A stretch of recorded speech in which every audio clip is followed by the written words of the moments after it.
1 to 3 with parentheses, Awesome. and then bracket at 3 to a positive infinity. Brilliant. So now can we identify the domain of this function?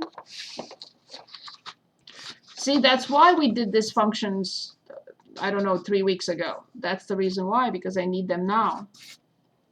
So can anyone identify the domain for us? Oh.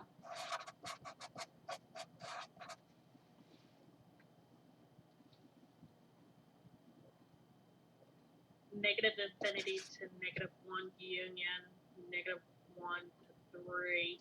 Domain of the function, please.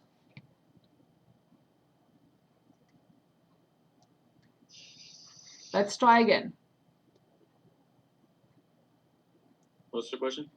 I need the domain of this function because I cannot start my table if I don't put the domain of this function, Not of this, not of this, not of this. I want the domain of this. Negative infinity to positive infinity. Very good. Nothing is missing. So -1 is here, -1 is not here, 3 is here, is not here, nothing is missing. Awesome. 0 has to be in the table no matter what, but these are very important values, -1 and 3, and they have to be in correct ascending order. Under -1, I have two symbols. They are touching. -1 has a bracket to the left, and -1 has a parenthesis to the right. Here is the opposite. A parenthesis to the left, touching a bracket to the right.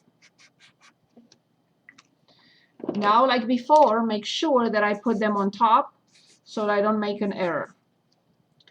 So between these two, I have 2 plus x. Between these two, I have x squared. And to the right, I have 9. Now we're going to choose. Of course, I'm going to choose -2. Can anyone give us this value? You cannot make up y values, right? Once I pick x, 0. I have to find the corresponding y value. So please plug in -1 and tell me what to write inside the bracket. 1. Very good. So please plug in -1 and tell me what to write inside the parenthesis. 1. Good. 0. Now please plug in 3 and tell me what we have. Nothing. 9. Good, inside the parenthesis. And then here is 9 everywhere. There is nothing I can do. It's constant.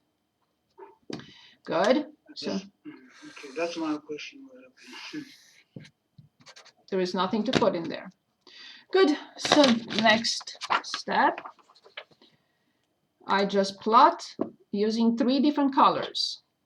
You don't have to do that. I'm emphasizing something. So -2, 0, and -1, 1. And this is a full point.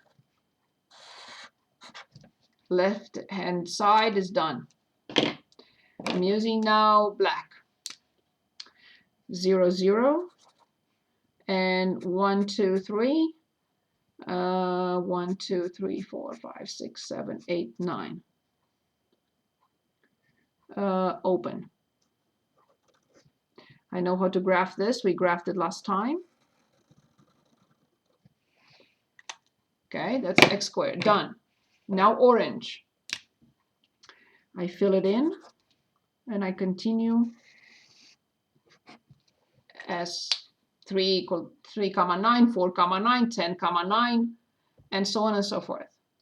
Notice again, you do not have to use 3 colors, but if you extend the green and extend the orange, and I don't know what else you do with the middle, it's 0 points.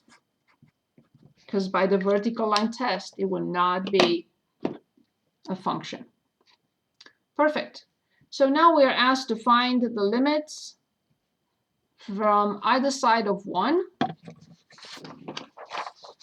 and the limits, -1, sorry, and the other limits of either side of 3. Can anyone give us the answer? So the limit as x approaches -1 from g of x, and the limit as x approaches 3 from g of x.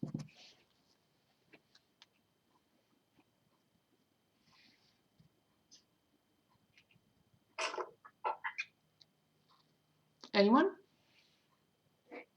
Is it 9? Which one? When it approaches -1. But is this what it does? Does the g of x, does it go to 9? Oh no, hold on.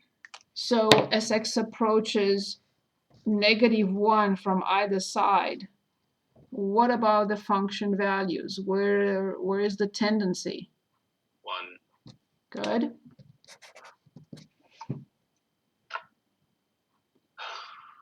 And for this one, 9. it's already here. We talked about that. As long as these two are the same, the limit from either side exists.